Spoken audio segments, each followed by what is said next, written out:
Welcome to the Whitetail Legacy Podcast. And we get the back view of him. And I mean, it's just a mega.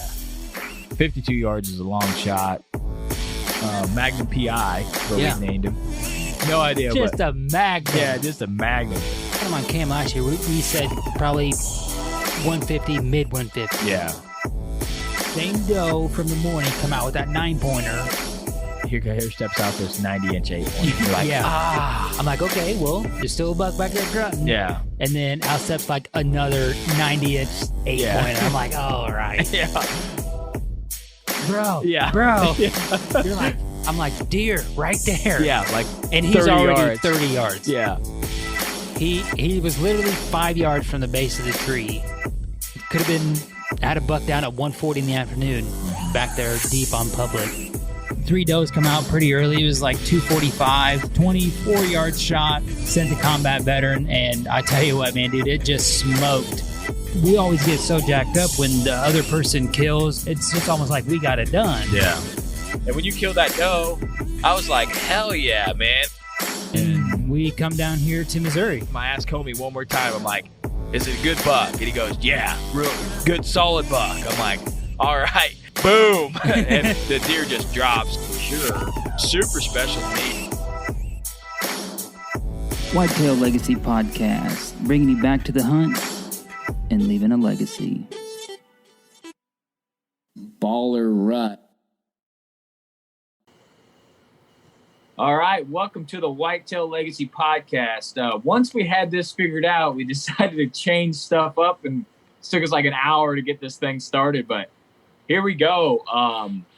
Coming at you over the airwaves and over the YouTube screen, where you should be able to bounce back and forth between me and Homie talking. We're going to try this out. You can catch that at last breath, but we're going to get into the show here. Start off with the people that make it possible. What do you want to start with? I'll do the... Let's start with the new guy. So we got a new company that wants us to run some ads.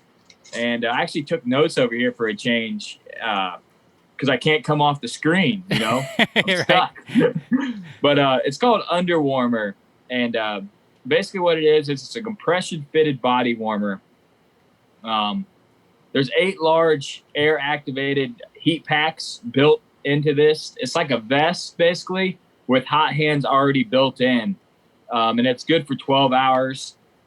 So basically, in a nutshell, what it is it's a compression shirt that has hot hands in it. So it fits really tight. It has them in key spots up on the chest, lower back. Basically keeps your core warm. And you know me, I'm always like, take one of those hot hands and stick it, you know, right here on your chest or your lower spine. And that's basically what this is. It is a one-time use product. But you just like a hot hand, you can put it in a bag. Say you hunt 4 hours, put it in a bag. You still got that 8 hours of use as long as it's not activated to air, and it will fold up and fit in a gallon Ziploc bag. So we got to try these. I'm excited to use them more. Grant used it during his coyote hunt when it was 0 out. So this is for like extreme cold. You know, you want to ride your motorcycle and it's 20 out. You know, or you want to go skiing or something like that. You can find these guys at underwarmer.com. We're actually be able to get more from Last Breath to try out. So it's going to be pretty cool. New product out there. So if you guys want to check them out, that's underwarmer.com. All right, what you got? Speaking of Last Breath, I want to highlight their new video that they put out this week as they're live. They went coyote hunting and were successful, and this video is kind of a different feel to it.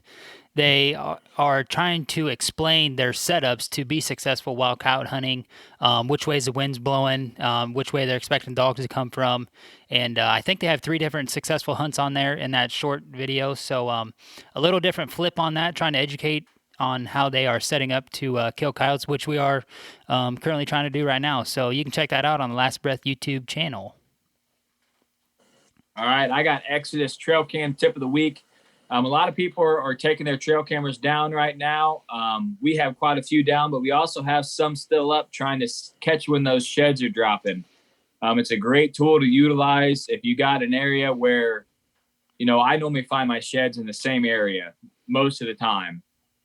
So you run a trail cam in those areas and you start seeing, 30% of your bucks have dropped, 50% of your bucks have dropped. You don't want to go in there too early and bump these deer out. People get excited. There's nothing to do besides ice fish, coyote hunt, and shed hunt. So people get jacked up, want to get out there. Utilizing a trail cam that is going to work in cold weather is key for finding sheds and not bumping these bucks out before they actually drop. Because I've been guilty of going in there way too early, not finding anything. And then literally a week later, you go in there and there's sheds everywhere. It's like a light switch. And you're like, I guarantee you these weren't here. But who knows what I bumped out of there that might have, got jumped out of a bed and lost it in a ditch somewhere and I'll never find it. But these, if you leave them alone, it seems like they drop them in more open, easier to find areas too. So yeah, that's your Exodus trail cam tip of the week. I think a lot of guys take their cams down, middle of December or so. It starts getting really cold. You need to get a new run of batteries in there. But with the 5-year no BS warranty that Exodus offers, you're kind of dumb for not leaving it out because you have nothing to lose, really. That camera can get replaced if something happens to it. So go ahead and let that baby eat here in the late winter. Yep. All right. Is that it? That is it. All right, guys. We're going to come out. We did a listener submitted question. We just did it like a couple hours ago. You guys rocked it. We got a bunch to go through there. And then we also want to go over our goals. We had some people asking what our plans for 2021 was. That's the time of year right now is kind of thinking about what you're going to do for next year, thinking about sheds, thinking about turkeys already, and trying to make a plan to make this year better than last year. So last year we were successful. We did kill on public. We had a lot of shit thrown at us, but I feel like we got our butt kicked a lot, and I feel like we were just stretched too thin over too much area. And this year we're going to change that up. Do you want to go over the questions first or the goals? We could do the questions. I haven't seen them. I don't know why I couldn't see any of them. But... Okay. All right. So the questions. The Slick 7, top 3 features where you find sheds. Top 3 areas where you find sheds. So you want to take this one? You want me to take it? We can kind of double team it if you want. Okay, yeah. Give me 2. Inside corner of the timber. You got kind of that L shape. Usually a lot of bedding in there and multiple ways to come out to a ag field there. Find a lot of them right there. Usually 50 yards in or so, or if not right there on the edge. I found quite a few. Actually out in the field, obviously right there. But that inside corner, I really love that for shed season and late season hunting too. All right, what's your next one? Oh, I do 3? Oh, no, you did 2, right? Or did you do 2? No, I just did the inside corner there. The next one I'm going to do is just a waterway, low spot of a field, and I think that's pretty popular option there. And I don't know, a third one. All right, I got third one is CRP grass.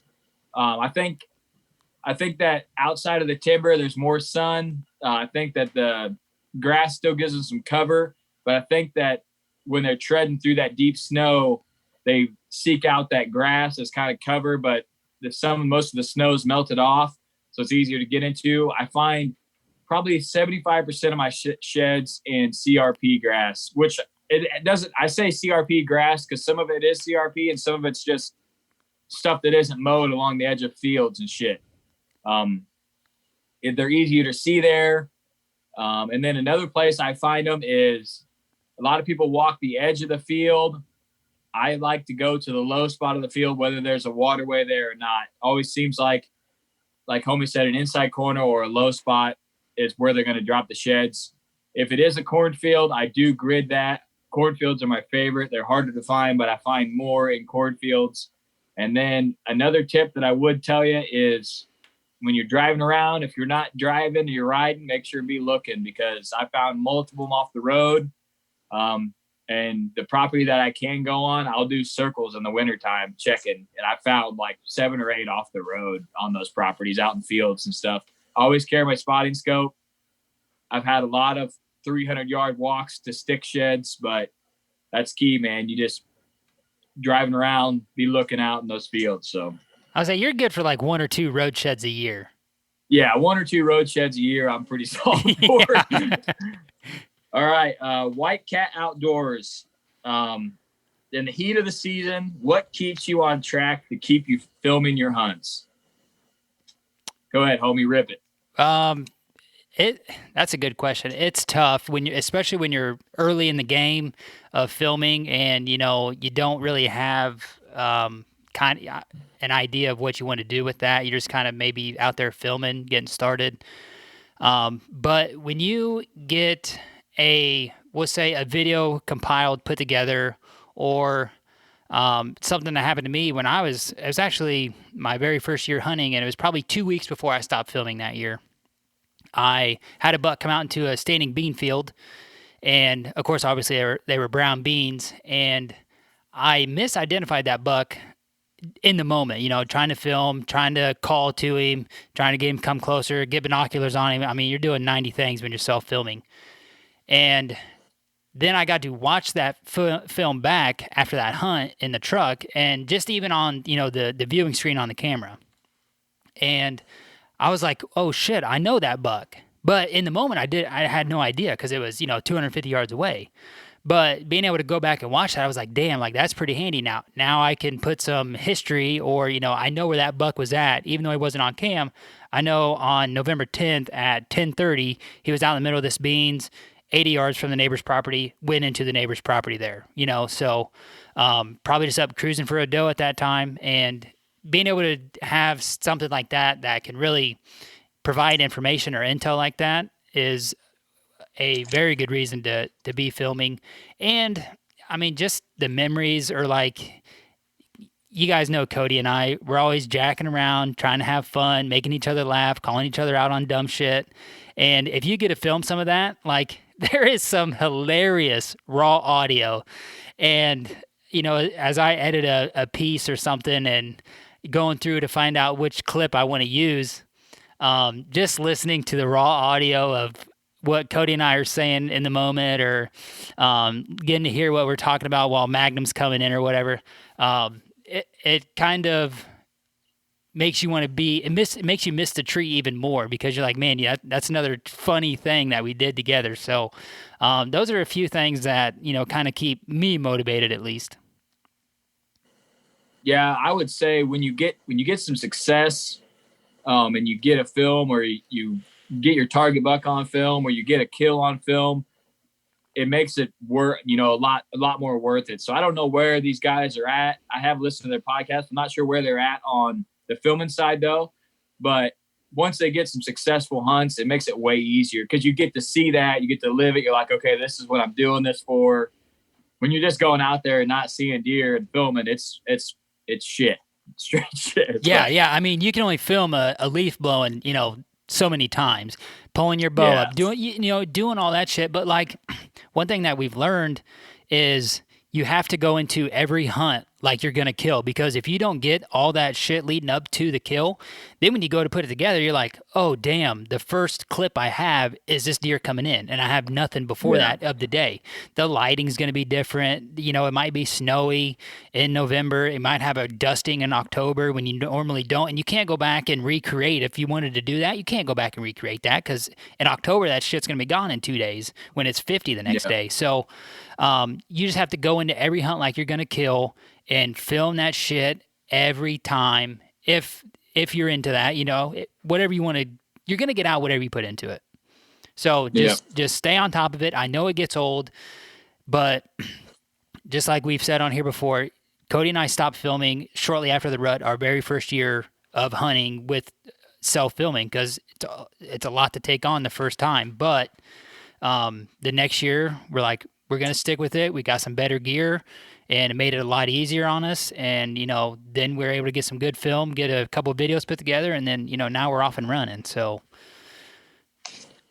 All right. Whitetail_landscapes. How are we going to improve vegetation on our property this year? So I took that as food plots, or, planting grass or something. So on our main piece of private, the small one, This year we're gonna do the same thing, plant the food plot. We are gonna till up a little bit more and let some warm season grasses grow. And basically we're planting for the pheasants on that piece.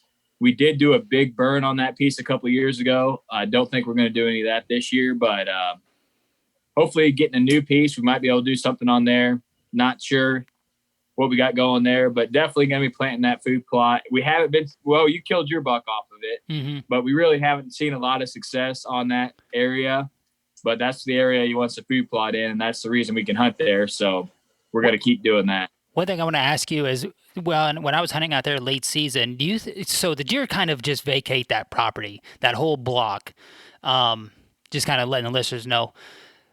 Do you think when all that foliage comes off and all the crops are out and everything, do you think the cars and the sound, the noise from that house, they, radiate through the timber so much easier? Because we were hearing the chickens, we were hearing the kids playing, and they're 400 yards away.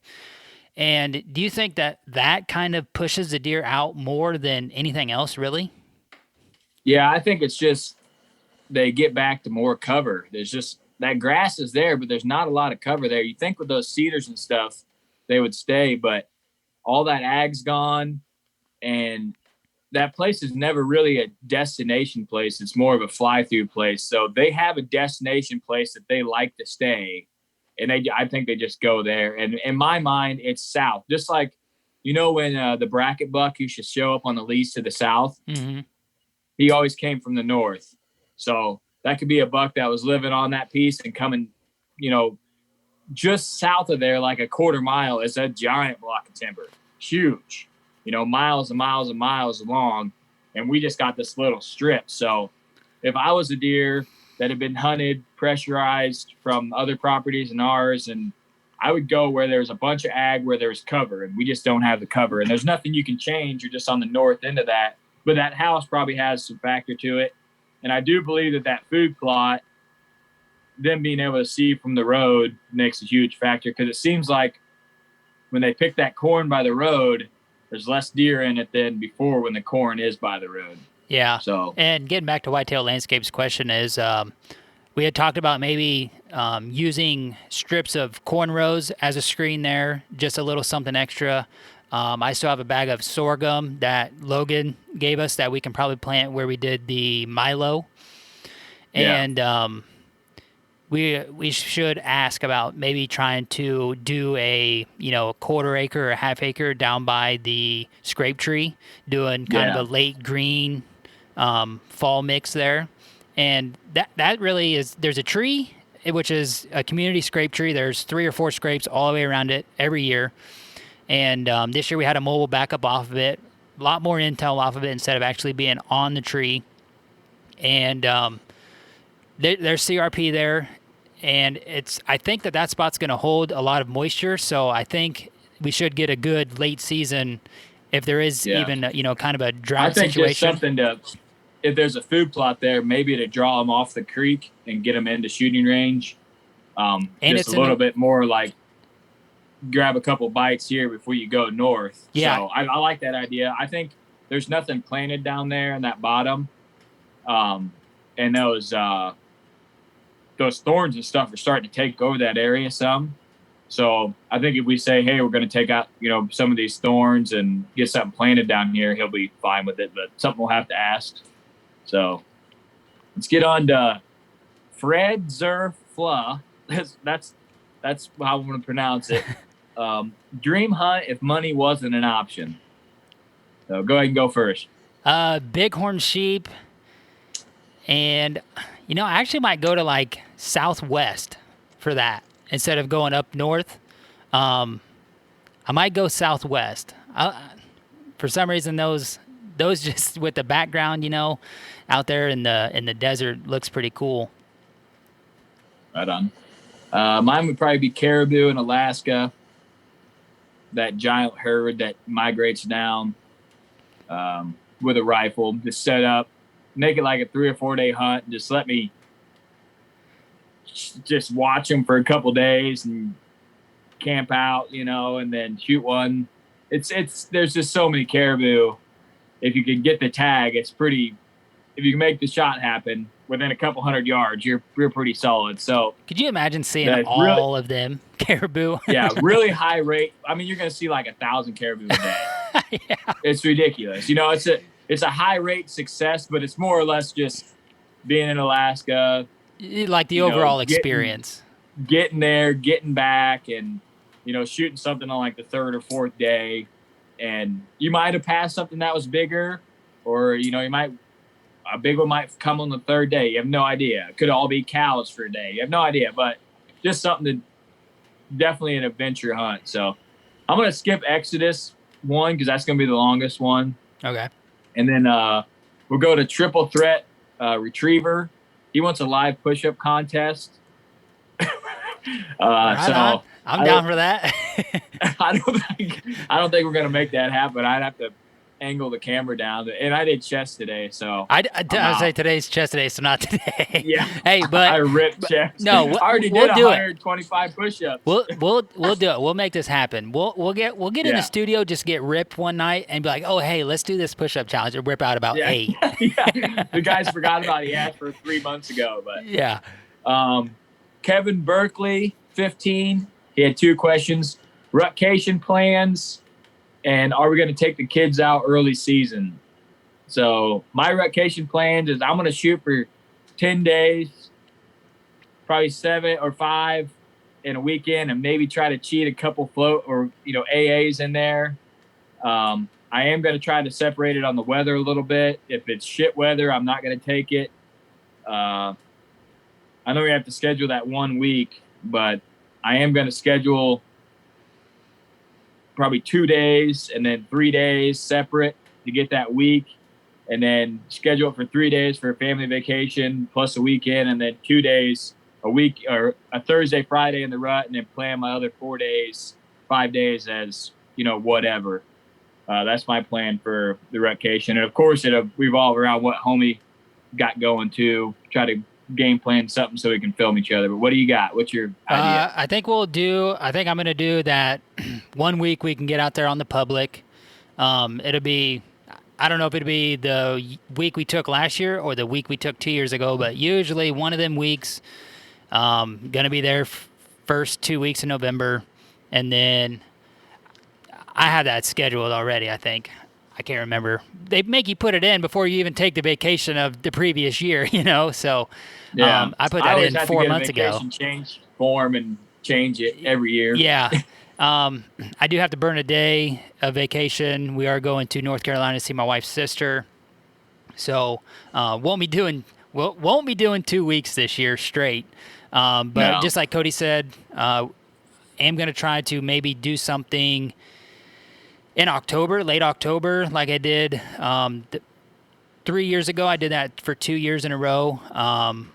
Was successful one of those years, and I really like that time. Right as the scrapes are starting to get hot and heavy, I really like hunting in that time frame. So I need to try to get 2 days off right before we can take a Thursday, Friday, or on a Monday, Tuesday, and make a 4 day deal out of it. And then you're not going so hard, taxing on yourself, getting wore down before it's really prime time. As far as getting the kids out, my wife's going to get into hunting this year, so I'm going to probably burn some time with her, getting her out there, getting her comfortable, making sure she knows everything situational wise. And so I'm not sure about the kids, but 2 years ago I took a kid out on December 5th, and we were successful. So if we can catch like a 55 degree day like we did there a couple years ago, we all can get out on a late season hunt. And we're gonna have a blind for her. I don't know how much she's going to use it late season, but at least we'll have that option. And then it's easier to get a kid out there. You don't have to, you can go out there when it's 30, fire up the heater, and I mean, about that. But that'll be the plan. So. Yeah, I'm hoping to get Rainer out for turkey hunting again, at least one morning. And then early season deer hunting, we're always out of stands, it seems like, and we're always doing something dumb, deep. So we normally don't take them early. We normally save that for the gun season and later in the year when we're kind of chill back in the blind. I guess it would kind of also depend on what we're seeing, what we're feeling as season rolls in too, because this year, I mean, we thought we were in the money. And obviously then when you're going in after a big buck, not most of the time going to take a 4 or 5, 6-year-old in there with you. But that would be cool, though. That would definitely be cool. Smack a giant with kid there on like October 3rd. Yeah. Ridiculous. All right. The Real Tree Kid 12. Had him on the last episode. Anything new? We are going to try a new state, new gear, anything you got lined up you got going? Anything new? Honestly, I might hunt with a crossbow a couple times this year. Obviously, I have one for the wife, and I might just get it out there and take it out and see what it can do. Not going to shoot like 80 yards or anything, but, be more comfortable shooting like 45, 50. And I might just try it out, do something different. And we've talked about going back on public, hunting off the ground, doing a spot and stock scenario. We have a piece that kind of resembles what you would see in Kansas, and we have the advantage if we get an off wind or something that we've talked about doing it, we just haven't done it. And that would be one thing that we could do differently next year for sure. Yeah, I might maybe a new state turkey hunting. Maybe. Don't know yet. New bow. Other than that, that's about it. Same me out there trying to kill shit. That's it. Yeah. But, I would say we're going to be hunting. I mean, hopefully new property. We're going to get into that kind of in the goals, but hopefully some new property.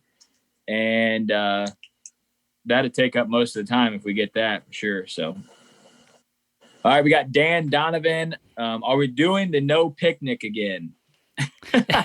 As of right now, probably not. We will. So we will do. Well, I don't know if you're going to take that full week or not. Like I probably will.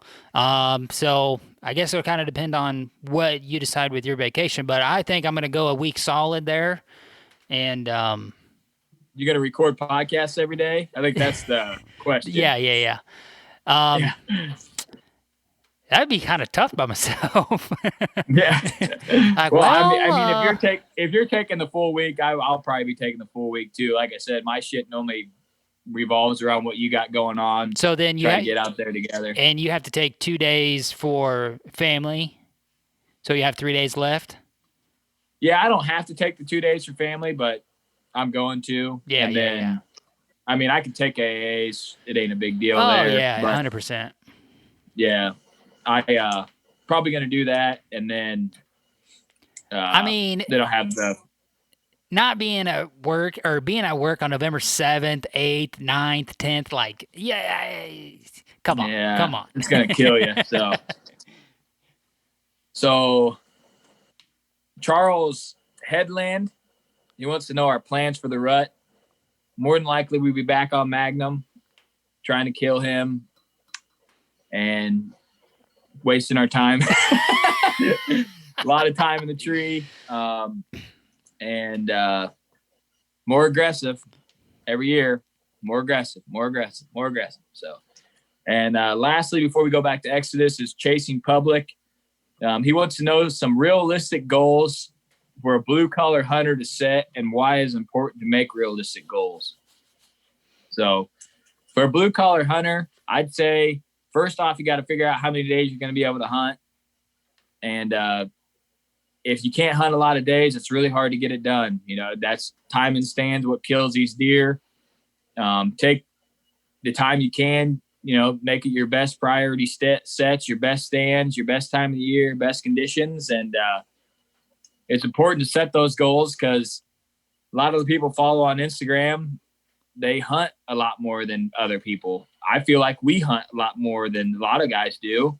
So for someone to try to set goals like us, even with us having kids and wives and jobs, we still hunt our asses off and make time for it. But other people might work nights or might, have some stuff going on where they can't make it out. So And then a lot of guys, they hunt, they take all October, November off.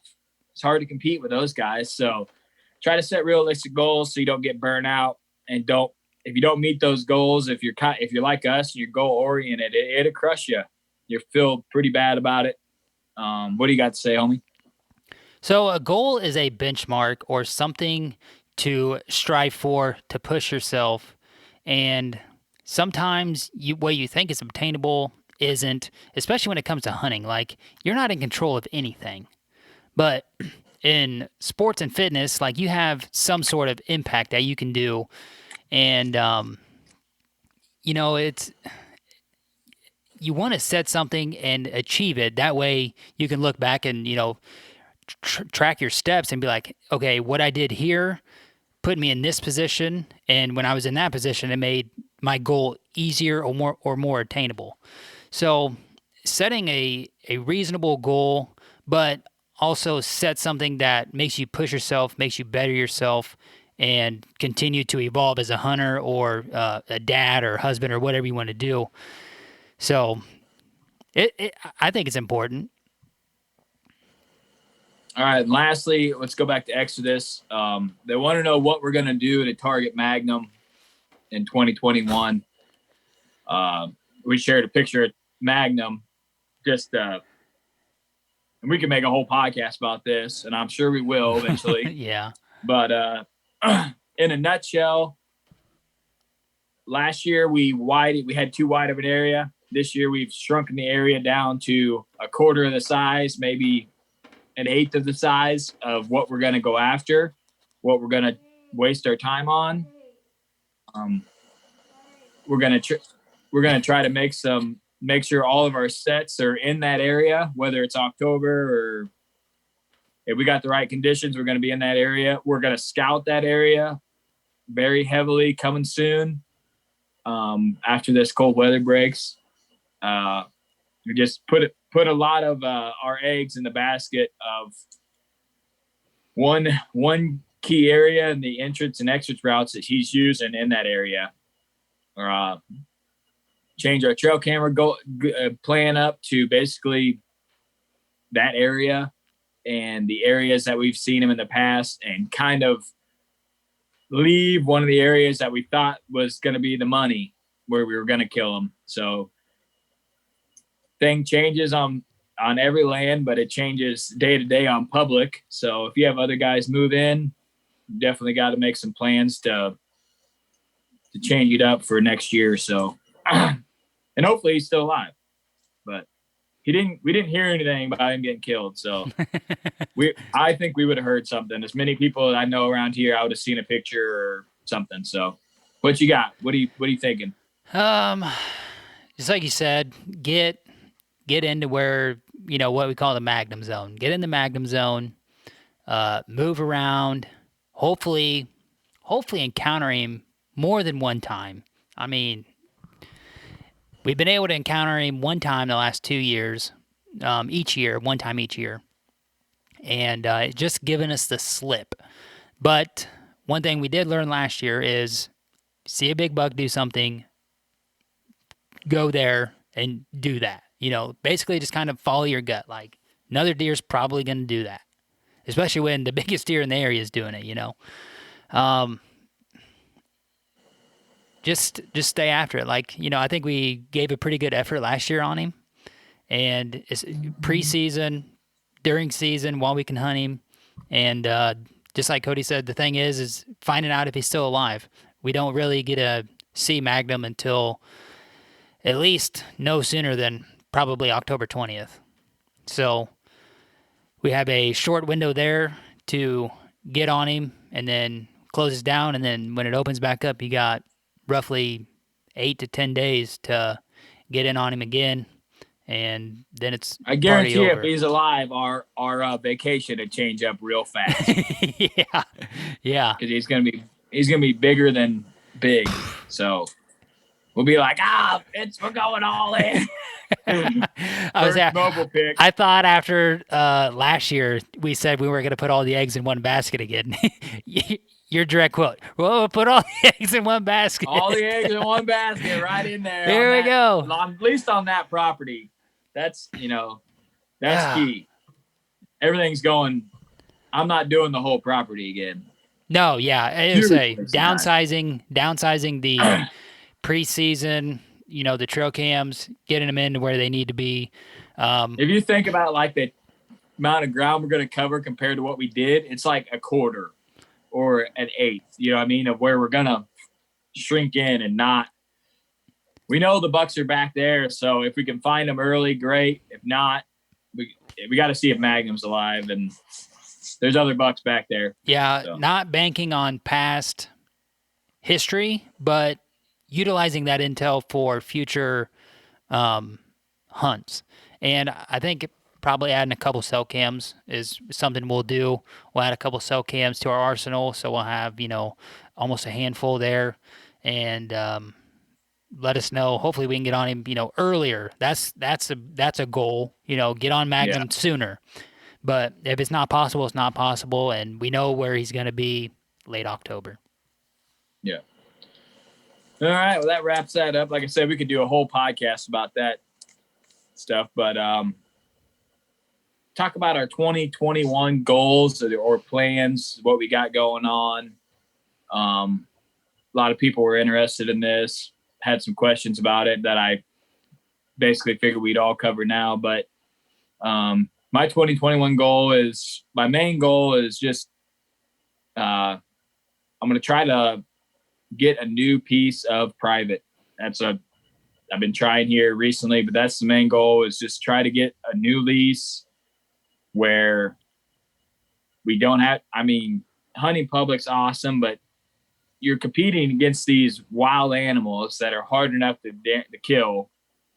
But you're not only doing that, but you're competing against all these other people that you can have a foolproof plan, and a guy can shoot a deer in the shoulder and have to track it all through the stuff you're hunting and ruin your whole entire plan. And the guy has to do it. He can't not go look for the deer. It's not his, shit happens, but that ain't going to happen if you got your own piece.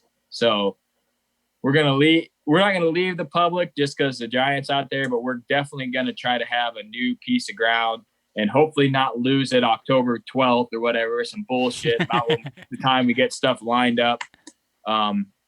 Probably, pay some money, get something good, hopefully something that we can hold for a few years and learn, and just to have another spot to go when you ain't got the right wind, or you don't want to pack a stand in, you want to easy hunt, having some preset stands.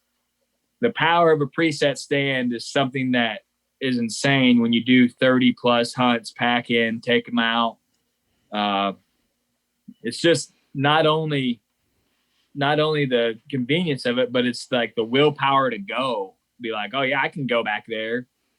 I got to go back there, and I got to hang a stand, and I got to get it out. It's, I'm going to go back there and climb in a stand. So definitely helps out. So get that new ground, get it set up, scout it, hang some stands just off of what we think's good, off of scouting, and then start the trail cam game, start hunting the observation sets and go from there. So that's the main thing for me.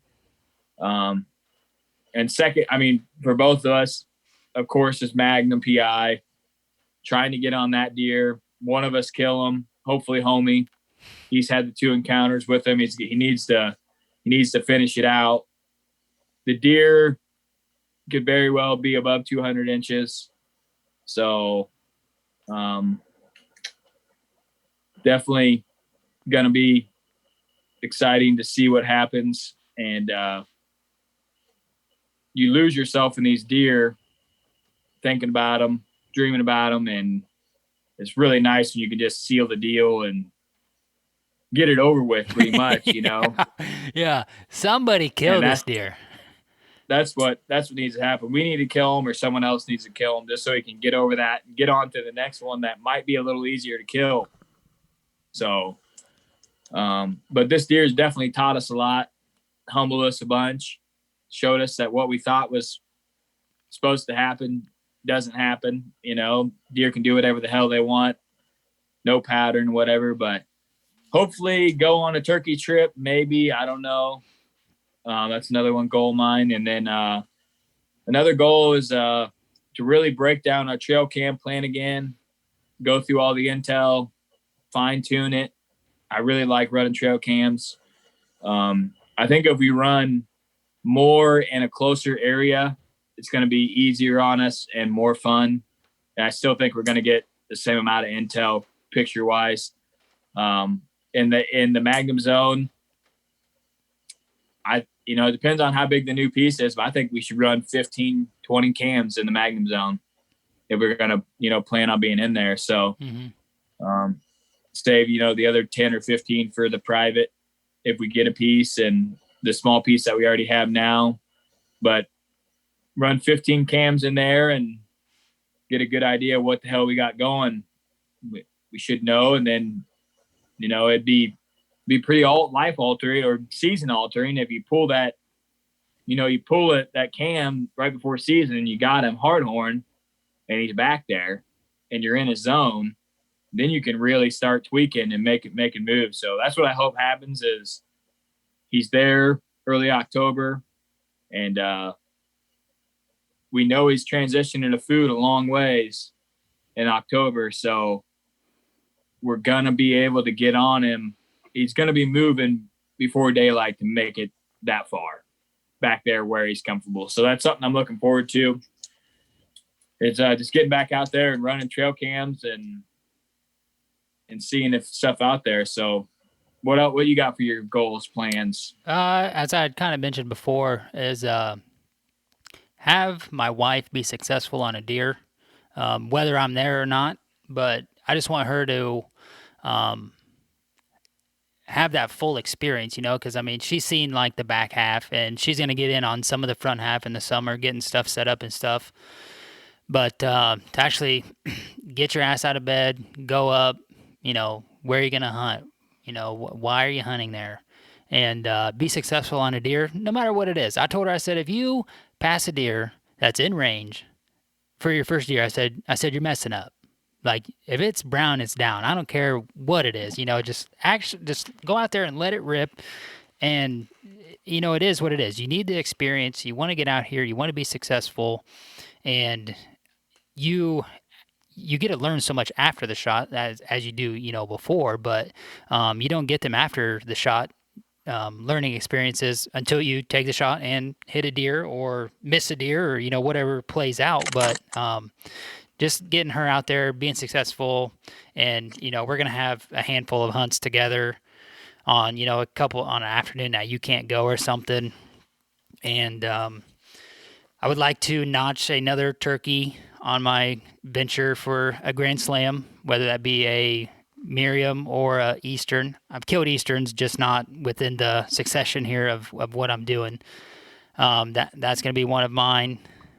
And then, as Cody said, Magnum's right there at the forefront of my brain. And, the new piece is something that I've really enjoyed here, just like trying to figure out this public land piece is getting out there and seeing new ground, getting to learn it, how the deer are using it, reading it, where you're going to put a stand at, hang your cams, really falling in love with the new stuff and not just the old redundant, well, we're putting a cam here because, we get a lot of pictures here. And being able to go out there and actually have a tactful, wide open eye view of what we're doing and no prehistory clogging your brain of, we're just going to do this because this is what we've always done. So looking forward to that. Hopefully we can lock one down and hopefully it's a good one. So you might even buy a piece. So you never know where you got going. I've been on the edge a couple times, but yeah, I'm gonna get this house edition done first. I'm gonna pay cash for that sucker, and then it's wide open. Then it's wide open. And it's wide open. Then I'll be able to. I still want to buy something too small that I'm not happy with, and then I want to buy something that's decently sized to where I can move on some stuff. I want to be like around the 30, 40 acre instead of like the 15, you know. Yeah. Just I don't want to, and I want it to be the right piece too. There's a couple that have come up that have been 20 acres, and I'm like, man, that's in a good area. But I keep telling myself 2 more years, you could have another giant chunk for a down payment saved. So Yep. that's what I'm looking at now. Also a goal of mine for the last year was to hunt more in the late season, and I did that more than normal. Wasn't quite as much with what I wanted it to be, but it was getting there, and I wasn't down about my effort. I feel like I put in a good effort, just wasn't up to what I wanted to do. But also with COVID and everything being closed down, didn't have Christmas parties to go to. Who knows what December's going to look like this year? The Christmas parties and all that shit around, that 3 weeks, the weekends are gone. So did get out for a couple weekday hunts there late season, and that's another goal of mine, is just continuing the effort the whole season. So yeah, it's hard when you don't have deer. If they're not there, they're not there at that time of the year. So that's about it. Here is just like a big overview. I mean, we can get into more tactful stuff or more minute stuff right before season like we normally do. Yeah, I'm also gonna go back to my urban piece too. I'm not gonna not get it. So I will be back on the urban piece, banging around. My plan there is I don't think I'm going to run any cams on that. Just going to go in there, hunt that doe bedding. I know where it's at. If I do go in there in the rut and hunt, I am going to go in there and slaughter does early, get a couple does down, just forget about it. And then there's bucks in there. Yeah. I have a good idea where late season to go. I might, once we can't hunt the one public, might pull off and put something out there. But I'm just going to try to go no pressure. And if I'm going in there, I'm going in there to hunt. And that'll be more than likely hanging hunts only, and trying to learn more about that piece. I did find a couple buck bedding areas that I might try to hit. And but be exciting to dive back into that. This year I kind of I skipped it because we had that giant lease, and I was thinking, man, you can't have too many places to go, but then you lose it and you're like, shit, Yep. If I would have had that, I'd had somewhere to go late season compared to going out to where I was and seeing no deer and seeing a lot of guys, and that damn hill packing a stand out is it will smoke you. So no matter, I don't think how good a shape you're in, it will smoke you. Yeah. So I did that like 6-7 times down to the bottom and up. And I'm always thinking the whole time, I could literally be 400 yards from my truck right now and I wouldn't see a soul, and I would see 30 deer on the urban piece. Yeah. So I'm definitely not going to let that slip through my fingers. So I'll be back on the urban public, hopefully get new ground. We'll be back on Magnum. We're going to recalibrate our trail camera plan, probably make a podcast about how we did it last year and what we're changing, what we learned from running that many cams. But we got a lot of awesome content coming up this year. We're scheduling stuff already to be released for during season, trying to get some really good guys on for you guys to listen. We'll be coming at you video mode on YouTube at Last Breath. You guys can listen to us there. We're going to be doing some Last Breath lives. So basically do some mid-season updates there so you guys can see what we're doing. A lot of cool stuff happening this year, and excited to bring another year of content to you guys and do the best we can to keep growing this. Huge shout out to you guys. You guys been crushing the play button even here in the off season. We appreciate you hanging on with us through COVID and working so much and everything, but we're going to be coming at you with some quality content, having guys on, and just, doing what we do, talk about deer hunting and how we kill these giant bucks.